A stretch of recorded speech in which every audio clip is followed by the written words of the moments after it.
Bienvenue à la session scientifique du Département de médecine familiale de l'Université d'Ottawa. La session se veut bilingue. Vous êtes invité à poser vos questions dans la langue de votre choix. Bonne session. Cette présentation sera enregistrée et disponible sur la chaîne YouTube du Département de médecine familiale. En poursuivant la session, vous consentez à être enregistré si votre caméra ou microphone est activé. This session is being recorded and will be posted on the Department of Family Medicine YouTube channel. By continuing the session, you are consenting to be recorded if your camera or microphone is activated. Nous sommes réunis aujourd'hui à partir de nombreux endroits différents et dans un espace virtuel. Mais nous désirons commencer par reconnaître les terres sur lesquelles se trouve le département de médecine familiale de l'Université d'Ottawa, qui font partie du territoire traditionnel non cédé du peuple Anishinaabe algonquin. Nous vous invitons à réfléchir à votre propre emplacement au Canada par rapport au territoire où vous vous trouvez aujourd'hui. Nous reconnaissons aussi les gardiens des savoirs traditionnels, jeunes et âgés. Nous honorons leurs courageux dirigeants d'hier, d'aujourd'hui et de demain. Nimanajiananig, mamiwinini anishnabeg, ogo ka nagadawabandajig, iyo aki eko weshkad, akonongum egawikad ki migiwewaj. Nimanajiananig kakina anishnabeg undaje kaye ogog kakina eniagizijig, enikukamigak kanadang eje udapinagig endawajin udawang. We are gathered today from many different locations and in a virtual space, but we wish to begin by recognizing the land on which the Department of Family Medicine at the University of Ottawa is located, which is part of the traditional unceded territory of the Anishinaabe Algonquin people. We invite you to think about your own location in Canada in relation to the territory where you find yourself today. We also acknowledge the traditional knowledge keepers, both young and old, and we honor their courageous leaders, past, present, and future. Well, good morning, everyone, and thank you for joining us. It's my pleasure to introduce our speakers for today. Our first speaker will be Dr. Simone Dahrouge. She's an associate professor with the Department of Family Medicine here at the University of Ottawa and a senior investigator at the Bruyère Research Institute. Her team established a social prescribing program, access to resources and community program, which has shown great promise, and they're working on scale and spread at present. She's also established and is the director of the Ottawa Practice Enhancement Network, or OPEN, which is a regional primary care learning collaborative to help practices achieve quality goals. And finally, focus of today's presentation, she's co-lead on a $109 million brain and heart interconnectome project, which seeks to improve diagnosis, treatment, and prevention of concurrent brain-heart conditions. So with that introduction, Simone, I will pass things on to you. Thank you. Okay, so how I want to share this. Thank you. So la présentation aujourd'hui se veut bilingue. Les diapos, la plupart, à petite exception, sont bilingues. Je pense que je ferai la plupart de la présentation en anglais, mais sentez-vous à l'aise de poser les questions en français. So on the section of work that I'm going to talk about here, here are some of the co-investigators from our group who are participating in the area that I'm going to be presenting. So as Doug said, this is a $109 million grant. I am co-leading with Malcolm King a theme on models of care for brain and heart interconnectome, and I'll explain what that is. And the objective is to facilitate the adoption of evidence related to best care for brain and heart. Okay, so what's the problem that this grant, this is a tri-council grant, is trying to address is the fact that some heart conditions and brain conditions are interlinked.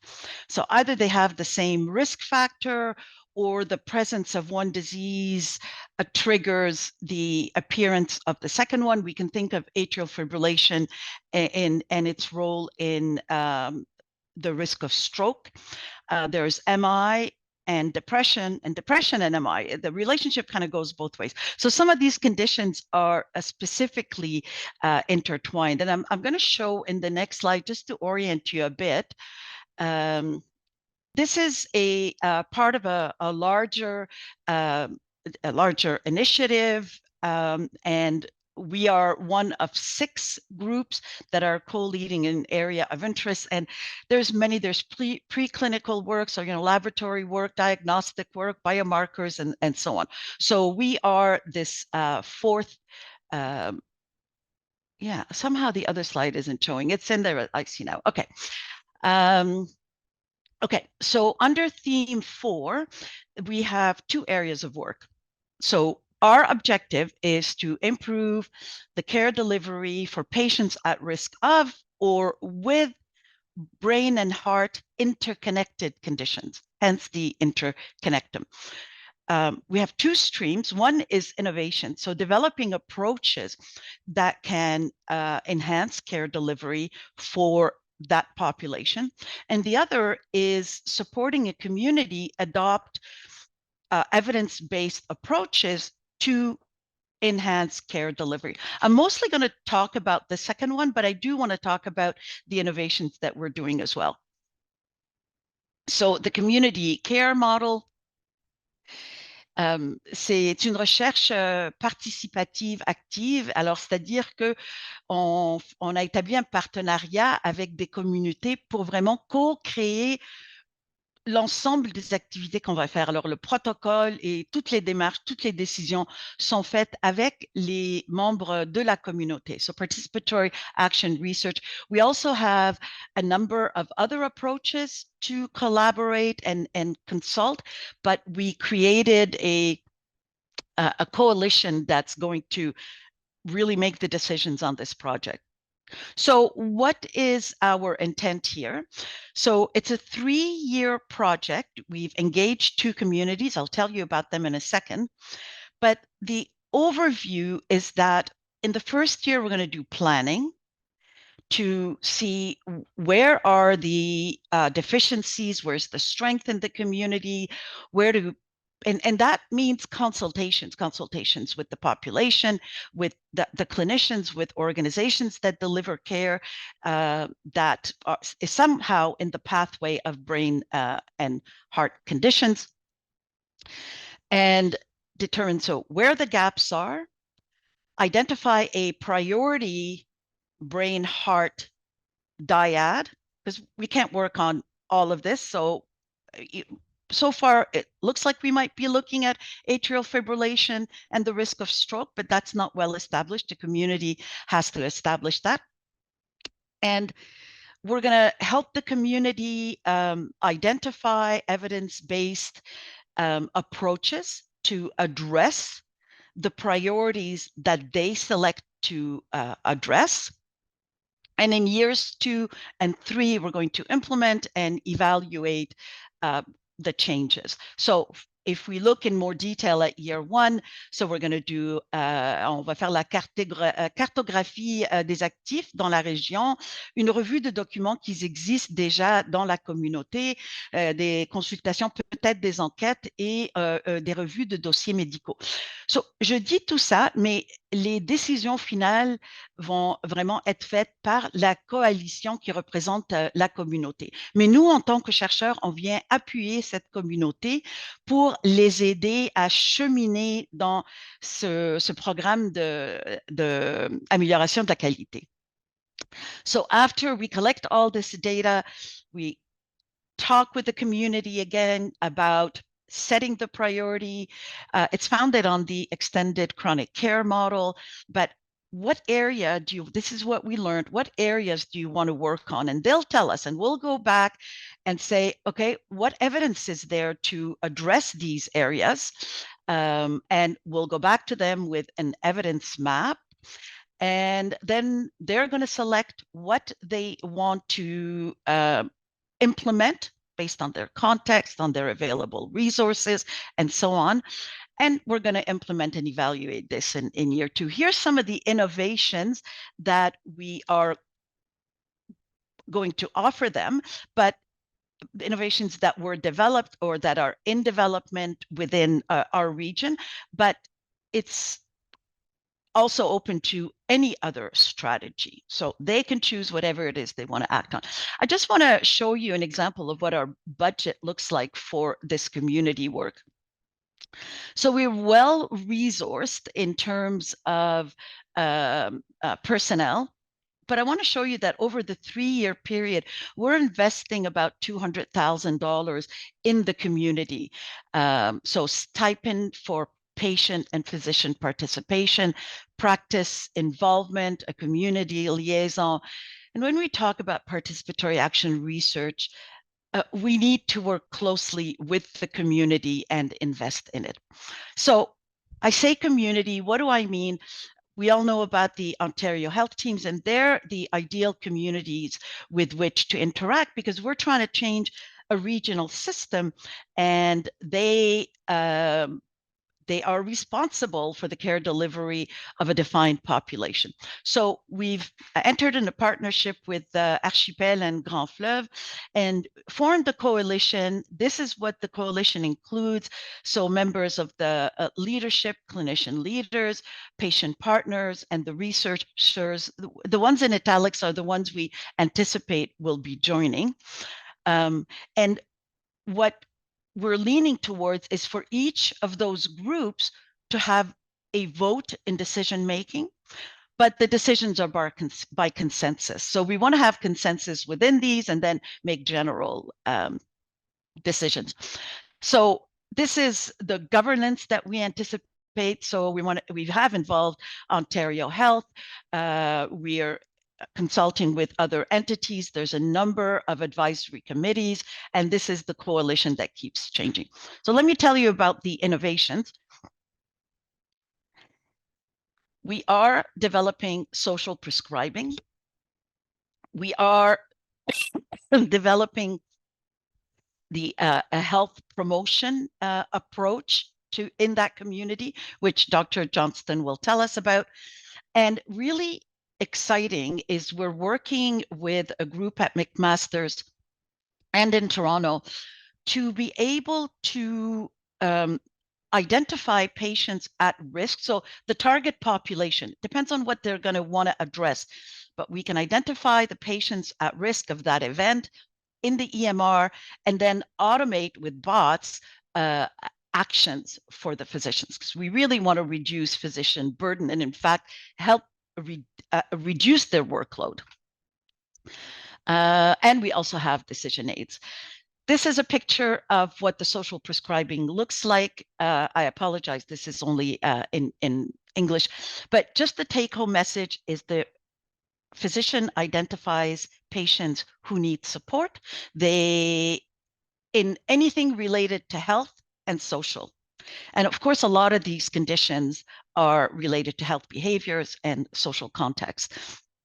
And then they refer them to act on that need, to access a service that will help them address that need. And a navigator helps them reach that service.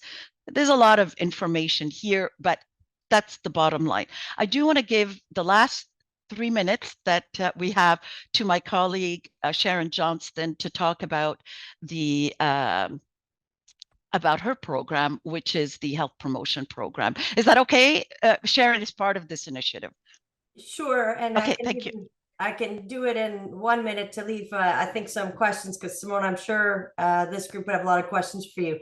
One of the innovations as part of this under the theme that Simone is leaving is looking at using digital tools in primary care, particularly the ability to do email, text message, or secure portal outreach to patients to see if pushing short health messages can increase or can decrease social isolation. So pushing information about the benefits of being socially connected, about resources that might be relevant, where the practice can decide what resources they would like to inform their population. But in engaging with the community, we are trying to sort of collate a library of options, from connecting people to the 211 services, where someone will help them identify community resources that are helpful, to places to do physical exercise, connect with people, to whatever it is, usually aimed at general groups, and also with the goal that it's not just for that person, it is for your friends and family, sort of spreading information, and then seeing if that can lead to decreased social isolation, increased social connections, which is social isolation being a common risk factor for multiple brain and heart diseases. So that's sort of the approach that we'll be doing with practices in the Archipel Grand Fleuve region. Et peut-être pour clôturer, j'aimerais inviter, and maybe I'll say this in English just to make sure, that I'd like to invite my colleagues here to talk to us about your interest in being involved in this work. We are looking to engage additional researchers who are interested in the community work or the social prescribing, and maybe that area. I see that there are folks here who, if we decide to go with atrial fibrillation and stroke, it would be atrial fibrillation and stroke or dementia, because it's a risk for both. That you might have the area of interest for that kind of focus, but interested in participatory action research, helping shape a region's healthcare system, and not just healthcare, actually care delivery system, because we really are going to, as Sharon was saying, going to be reaching out into the social services and government programs realm and so on. So I invite you to reach out to us and talk to us about your involvement in this. Simone and Sharon, thank you so much for presenting this. And I think everybody can see that this fourth theme, this is the primary care theme. It's all about community. It's all about innovations. And as Simone has said here, there's a tremendous opportunity for people to get engaged in this research. So please send your questions our way, either today, or you can even follow up post-session. So Frank, start with you. Thanks. Thanks, Simone and Sharon. That's really great and very interesting, and certainly something our group is interested in. In fact, we're doing a partnership with the University of Ottawa Heart Institute looking at atrial fibrillation and cognitive change, but specifically in the domain of driving. So it sort of fits into a little bit overlaps to what you guys are trying to do. My question is this, and I mean, we have a lot of community advisory committees in the work we do. And one of the things I've always found very difficult is to balance what I would call sort of pure education, right? When we're talking about a community advisory committee, you have really lay people that really, don't know necessarily a lot about what you're doing. But so the balance between education and sort of leading them to where you sort of want to go, right? Because if I educate about cognitive issues and the beauty of technology, like I can educate them towards my goal. Like, have you thought about that challenge? How do you balance sort of neutral education versus versus trying, like, if the topic you want to do, for instance, is atrial fibrillation and dementia, that's the one you love. How do you stop yourself from sort of pushing them in that direction? Yeah, no, that's a really important point, and that's what participatory action research is supposed to be about, right? It's supposed to be about a partnership of equal contributions. So the one thing is, the way I see it is that the researchers are bringing evidence. So the reason why I say atrial fibrillation and stroke is because Ontario Health, that's one of their priorities. And the Ontario, the two health teams that we're working with said that they are keen on aligning with Ontario Health Priorities, because it's going to come down to them anyway. But what I need, and if you have any strategies to help us do this, please let me know. But the intent is for us to present facts as we see them. So when we do the consultation, here's what people told us. When we do the review of evidence, here's what we found. And we have a vote. So I'm hoping that we can present. We have a vote where I can then do my pitch on education, but maybe avoid the unintended influence. But yeah, thank you for raising that. It is important. Yeah. Hi, Simone. Thank you so much. It's very interesting. I'm wondering, what is the composition of the community people that you are consulting?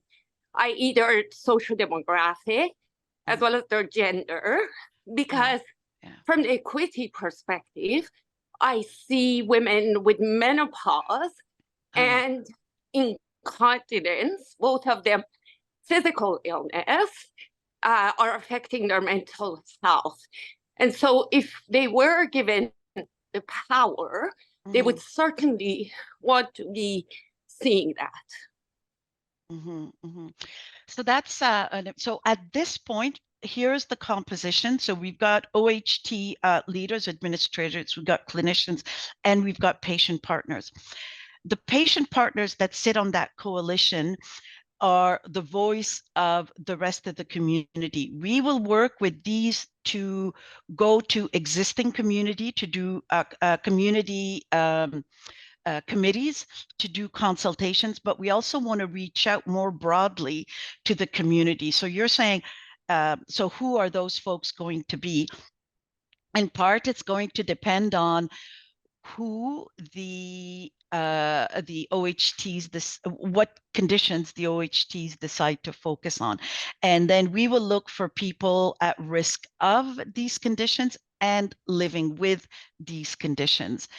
But I see what you're saying. We need to have our minds open in terms of the population who is at risk of developing these conditions and making sure that we capture them. So I think, age and sex are two important factors, and sociodemographic, in addition to the condition, sociodemographic profile. So especially towards the more disadvantaged. Do you have other recommendations, Parisa? I mean, we could chat, maybe you and I. Yeah, but certainly I see people with menopause and incontinence waiting for 2 years to see someone. And we know that if it's not well treated for menopause, there is cardiovascular risk that is not well managed. And same thing with incontinence. It really affects their mental health. So that's the only thing for me that is important, especially if you're on a lower socioeconomic status of the scale. So anyway, we could chat definitely about that. Yeah, thank you. But thank you. That's very helpful. Yeah, this is very interesting. I'm doing some work on social prescribing. We have a Healthy Debate article last month that was published about stress and social prescribing. And we're struggling right now with how we choose community programs that are effective. Like you can prescribe to the community, but what do you need to know about the program? And where we're at is that we were thinking, well, if we were going to do something that had relevance to physicians across Canada, family physicians, we could maybe pick libraries, parks, and the Y, because they're in every community. Yes. And they all have multiple programs. So I'd be really interested to talk to you further about this, but that's about where we are with our thinking at the moment. Yeah. When the social prescribing is not focused on a particular area, when it's anything health and social related, it becomes impossible to judge, to, establish which programs are reputable and so on. But we do prioritize those that have, professionals, people with certifications, or demonstrated impact, but a lot of them, they don't. And you're right that it is a challenge. What we have done in the past is what we call the resource to make sure about what they're offering and the context and so on. But it is a challenge. You have to assume that a resource is there because, you know, it's meant to be effective. But a lot of these programs do not get evaluated, right? So a lot of these programs are subsidized, but there's no evaluation. So it is a challenge. I'd like to now introduce our second speaker, and that is Dr. Amy Hsu. She is a PhD researcher. She is she holds her University Ottawa Brain and Mind Research, University Ottawa DFM Primary Care Chair in Dementia. She is lecturer with our Department of Family Medicine and investigator with the Bruyère Research Institute. Her research uses population health, administrative, and survey data to examine older adults' health and healthcare needs, especially those living with Alzheimer's disease and dementia and long-term care. Amy led the development of RESPECT, and if you recall, that's the risk evaluation for support predictions for elder life in their communities tool, which supports early identification of palliative care needs in older adults. So Amy's going to be talking to us more about RESPECT today. So Amy, over to you. Thank you, Doug, for that introduction. And good morning, everyone. It's my pleasure to be here this morning and to be able to share some of the research that I'm involved in. I'm leading around palliative end-of-life care. So first, a couple of disclosure slides. I receive funding from CIHR and other organizations for the research I do around the RESPECT calculator. Most of that funding really comes in the form of operating grants and research grants. And the use of the tool itself does not actually generate any sort of financial support for any of the scientists or salary. So this is, our funding mainly comes from the tri-agency and the government. So just to set the context, why do we develop a tool like RESPECT in the first place, and the rationale for earlier identification of palliative care needs? As many of you know, access to palliative care is inequitable across different disease groups, across different populations. And some of the research that we have been involved in, and many of you are familiar with Dr. Tenu Saputro's work around palliative care, is that we know that individuals dying from cancer and terminal illness are much more likely to receive any palliative care in their last year of life compared to patients who are dying from non-cancer diseases. As you can see from the chart here, 88% of individuals who die from cancer and terminal illness category are very likely to receive any form of palliative care, whether it's in a community, in a hospital, in long-term care, where it's just about half of that. So individuals living with dementia, dying from frailty, only about 32% actually receive formal palliative care, especially through the community. And many of them are receiving that palliative care really only in the last month of life.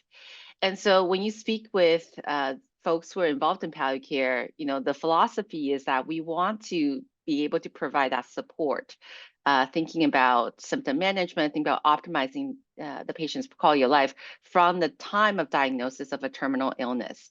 And so when we're introducing services that are less than a month from death, generally it's viewed as being a late introduction of palliative support, palliative care support for these populations. So the challenge with early identification is that you have to be able to prognosticate. And I think as many clinicians, many physicians here will appreciate how difficult that is. And one of the existing frameworks or tools that exist for earlier identification of palliative care need comes from the UK Gold Standards framework. And it comprises three components. First, it's a surprise question. So the question is usually formulated as, would you be surprised if the patient died in next year? So you can modify the time frame, next year, next 6 months, 3 months, weeks, or days. And then there's some guidelines around the general indicators of decline. So if you think about some of the symptoms that patients experience toward the end of life, significant weight loss, dyspnea, and vomiting, for example. And so these are some of the general symptoms that may be picked up and are integrated within this framework. And then there are specific disease-specific clinical indicators that can be used. However, some of the research that has been done around the surprise question in these existing framework is that they're not very sensitive, and they work better in cancer population than in non-cancer populations. And one of the reasons is because the trajectory of decline, especially in the last year of life, really differs between these populations. So this chart here shows the functional capacity of patients dying from different diseases in their last year of life. On the y-axis, you have the activities of daily living, or the ADL score. So that measures their level of functional impairment. And on the x-axis, you have months before death. So higher the score meaning greater functional impairment. And so when you see the trajectory of cancer patients, so that would be the dotted line with the sort of diamond markers, you see that for a lot of cancer patients, they're relatively functionally independent really until the last 6 months of life. And then you see that rapid deterioration in function or increase in functional impairment. Whereas a lot of patients dying from non-cancer diseases sort of have that slow progressive trajectory of decline. And function is one of the key indicators that are often used in some of these prognostic indices for end of life. And if you were to apply this chart to the population in long-term care, most long-term care residents actually enter the facility at a level where they are already at a level of moderate functional impairment. So they would be at an ADL score of between 2 to 3, right? So when you apply tools that are really designed around the trajectory of decline for cancer patient, it doesn't work very well for individuals dying from dementia. And as a result, it becomes really difficult to prognosticate and actually plan for palliative end-of-life care for that population. And as Doug mentioned, I am one of the 2 chairs in primary healthcare for dementia. And this is an area where I'm really passionate about because a lot of primary care happens in the long-term care environment. As some of you know, about 90% of the physicians who service long-term care population are primary care physicians. And so really long-term care is primary care, and this is the population that we work with. And this is actually taken from a paper that we just had accepted at the CMAJ that will come out next month. And what we see is that actually, if you compare people who are at high mortality, who have a high mortality risk, so these are individuals with a predicted survival of less than a year, the characteristics of these populations, whether they receive service or not, so the columns are whether or not they receive palliative home care. And each of the rows are these indicators or characteristics of population. And if you kind of compare people who did and did not receive services, these are population who could all benefit from a palliative approach to care. They actually really don't differ that much. So the reason why a person may or may not be receiving service is actually not really driven by their needs or the characteristics of the population. When you look at additional characteristics like pain, experience of pain, and other symptoms at the end of life, again, they're very much comparable across people with and without palliative care. What was really striking actually to us was that of the people who actually received any palliative care in the last year of life or last 6 months of life specifically, are individuals who have that identification that they have a prognosis of less than 6 months. So if you see the yes columns, so these are individuals where a physician has expressly said that this is a person who is in the last 6 months of life. They're much more likely to receive service than individuals who did not have that communication, that prognosis. So this is where we think that by leveraging prognostic tools and data that we have on especially non-cancer population, could potentially inform the identification, earlier identification of the palliative care needs, and to really think about how do we improve end-of-life care for this population. And so the Ontario Palliative Care Network has actually produced and introduced a guidance document around tools that can be used to support earlier identification of palliative care needs across different care settings. So RESPECT is one of the tools that have been recommended by OPCN for use in the community as well as in long-term care settings. So this is our first paper. In the interest of time, I won't really go into details of the algorithm development, but what I will highlight is that how we sort of developed the algorithm was we started to think about people in different risk groups. So taking some of the characteristics we know that contribute to that understanding of senescence and trajectory of decline, we sort of then leverage these data elements to kind of create risk buckets or risk bins of people in the community as well as in long-term care. And that fed into a prediction algorithm and was then subsequently implemented as a web calculator. Typically, when I do these presentations, I will give a demonstration of the calculator. But again, I think in the interest of time, I'll just provide the URL here. You're welcome to go on the website, the Project Big website, and look at the calculator. So the original algorithm was developed using the resident assessment instrument for home care, the RIE home care data that was collected over an 8-year period, actually. So total, we used over 1.4 assessments to develop the algorithm. We then subsequently validated or adapted the algorithm for long-term care using data from 2011 to 2018. And now our long-term care, our home care algorithm is actually being used within home and community care in the Renfrew County. So individuals who are receiving care, especially in a congregate care environment in Renfrew, are now being assessed using RESPECT, and individuals in the highest risk bucket are being identified for their palliative care needs. We've also have been working with long-term care providers across Ontario. So right now we have about 10 long-term care homes in Ontario that are using the RESPECT algorithm in their setting. And also we have partners in Alberta who are starting to use RESPECT in long-term care. One thing that I will point out why, how RESPECT really differs from other tools is that a lot of the other tools, for the simplicity of implementing in a clinical setting, tend to come up with sort of a scale, a simple scale that physicians and clinicians could look at to easily sort individuals. So as an example, CHESS is a scale that's been used quite commonly in the home care and long-term care setting to look at health instability and decline.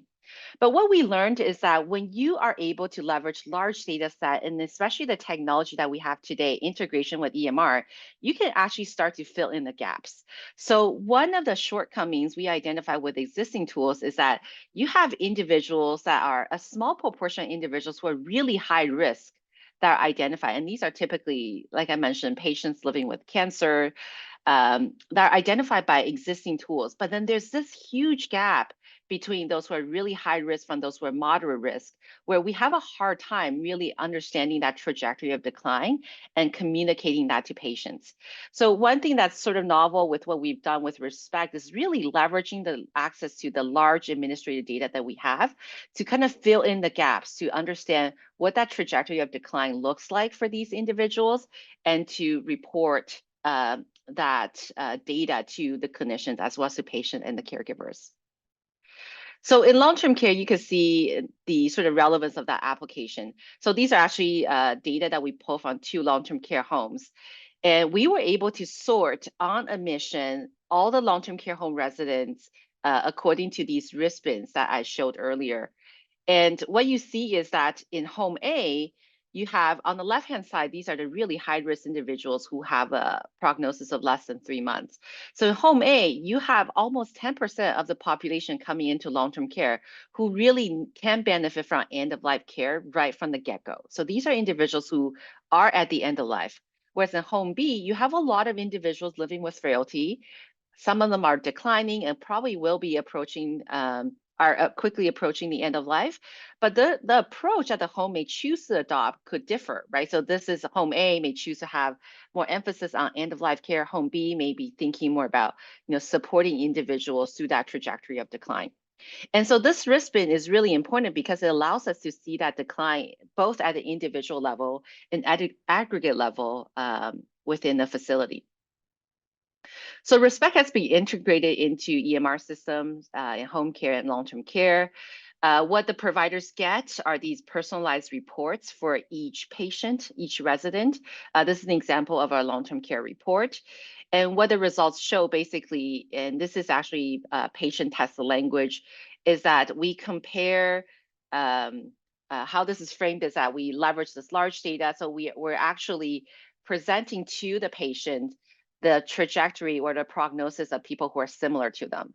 So usually how we train the providers at first, you kind of present the results and say, okay, well, we have this algorithm where we looked at your risk for mortality and your need for palliative care. What we see is that compared to other patients and residents in Ontario, people who are similar to you have an average life expectancy of, in this case, 12 months. But it could range from 4 months to 2 years. And then leveraging that to have a conversation about if your health continued to deteriorate as you approach the end of life, how would you like us to approach your care? So we embrace that uncertainty, recognizing that this is not deterministic, that if we say that you have an average prognosis of 12 months doesn't mean you'll live exactly 12 months. But for people like you, on average, this is what the life expectancy looks like. So we produce these personalized report for clinicians to have conversation with patients about their preferences and values and wishes at the end of life. We also produce these roster level report to help physicians to think about what their roster looks like and think about who to prioritize for intervention. So finally, I just want to acknowledge the research team. This is a huge endeavor involving many scientists, researchers, trainees who make this program possible, as well as our various funders, our funding agency that support this work. And that's it. Questions? Amy, thank you for that that overview. Fabulous work, and we'll really look forward to seeing that CMH article when it comes out. So super. I'll open the floor to any questions. Simone. I love this. I love your diagrams, and it makes me think of the shared decision making and how your diagrams could be used to make decisions about what direction the patient wants to take. Maybe can be used to talk about I forget the wording now, for end of life planning. Yeah. Yeah. Advanced care planning, definitely. So Simone, I think a lot of times people, I think, worry about how to interpret risks and communicate that to patients. Yeah. And so when we took some of this data and we do have actually 2 patient partners who regularly participate in our research meetings. And what they said was that, it's actually helpful to understand that, to recognize that there is variability in that experience. And so it's not meant to say, this is exactly your diagnosis or prognosis, but to say, hey, that's there's some data on what it might look like for a patient like you. And let's talk about the best case and the worst case scenario, right? So the best case scenario is that if you're stable, especially if you think about someone with dementia or COPD or heart failure. If you're stable, then maybe, you're looking at the longer end of that spectrum. But if you're experiencing frequent hospitalization, rapid deterioration, your symptom worsen, maybe that's on the lower end of that spectrum. But having that data could then enable some of those discussions to think about, especially in a time where the person is stable, right? When you can have these conversations. Yeah, I'm just seeing in the chat that there's some, David made a comment about normalizing end-of-life conversations. So yeah, it's never easy. Even as a palliative care researcher, I have a hard time bringing it up at home with family as well. And so you always try to find the right moments, but we try to do it in a way that makes it more approachable for patients. And one thing that we're also starting to explore is adapting this for different cultures and different languages, because there's actually quite a bit of research that suggests people, you know, from different cultures may want to receive the information differently, right? So coming from sort of a Chinese background, there's just a lot of hesitancy to even talk about that. There are things that people do to avoid, you know, you don't have the fourth floor, you don't use the number 4 because it sounds like that. And so how do you adapt this material so that it's actually acceptable and approachable for other cultures, something that we're starting to look into. Parisa, yes, definitely. Yeah, happy to send you the slides. And we're very interested in working with Pallium, actually, because I know Pallium is also working on some curriculum for the long-term care sector. So we will love to find opportunities to collaborate. I'd love to follow up after with you, but initial impressions on whether you think that this would be an appropriate thing to push out with a short digital introduction message, an email to patients of X age group. You know, we're testing what's acceptable and comfortable to primary care providers. We were surprised that pushing out mental health resources were actually very well received by patients. What do you think about sort of a very impersonal introduction to this coming through a digital introduction? Yeah, sure. That's actually a really great point. And one thing that so I'm working with Dr. Dan Kubuka at the Ottawa Hospital, who's developing sort of a decision aid around this where RESPECT is integrated. So we don't actually start with the prognosis. We start with thinking about if you're declining, you know, what are some of the considerations as you sort of approach the end of life? And I could see us sort of having that short digital introduction around just thinking about what happens as your health status, your health state changes as you start to decline, and then potentially introduce the tool in the data here. I'd love to follow up with you after. One of the things we're trying is whether short messages that aren't targeted to the individual, but are people in the community, maybe friends or family, might be interested or benefit from X, and seeing whether that can cause sort of a ripple effect, empowering people to give good information as a way to fight misinformation. We're just starting this, and we tread very carefully because it's based on the patient-provider relationship, but without that actual immediate sort of ability to read how the messages are being received. But it might be interesting to test it. Yeah, we'll be happy to follow up. I'd like to thank both Amy and Simone for their presentations today, and for all of you for joining us this morning. And just to note, next rounds will be presented by Mike Curlew from the Bruyère unit. So that will be February 22nd. So hope to see you all there. So on that, thank you all, and have a good rest of the day, and hope to see you in February.